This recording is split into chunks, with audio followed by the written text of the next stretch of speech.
Long ago, there was a war for treasure, honor, and glory. The great goddesses of old wished to know who was the fairest of them all, and so enlisted Paris, Prince of Troy, to decide between them.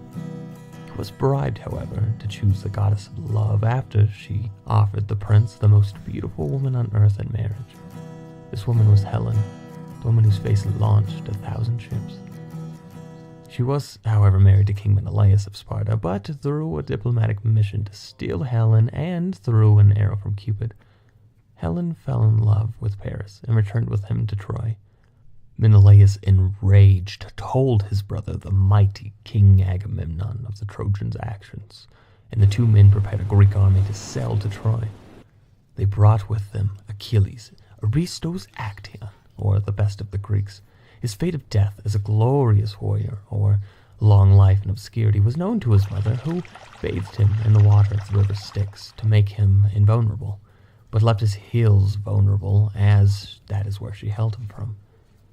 After sailing to Troy and setting up camp outside the city walls, the massive Greek army then stayed stationed there for nearly 10 years. In the final months of the war, the two sides chose to enlist two champions to duel in a man-to-man combat, with the winner claiming victory for his side. The Trojans, led by Hector, cheated, and the two sides flew into open warfare. Zeus, the king of the gods, supported the Trojans by throwing down a lightning bolt which struck before the Greeks, revealing his choice to back the Trojans. Things were not helped for the Greeks, as swift-footed Achilles refused to fight for Agamemnon after he disrespected the warrior. As the tide of war continued to shift in the Trojans' favor, Patroclus convinced his friend Achilles to let him lead the Myrmidons into battle to support the Greeks. Hector kills Patroclus on the battlefield, which leads Achilles into a rage. To avenge his friend, Achilles fights Hector in single combat, killing the Trojan commander in the process. Through this act, Achilles sealed his own fate of death, foretold by his mother. This could have been the beginning of the end for Troy, but they remained behind their impenetrable walls. Seeing no way to break through the walls of Troy, the Greeks constructed a massive wooden horse as a gift for the Trojans.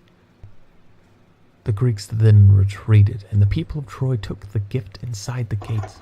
Inside, however, was Odysseus and a dozen other Greek warriors who waited till nighttime to spring out of the horse and open the city gates.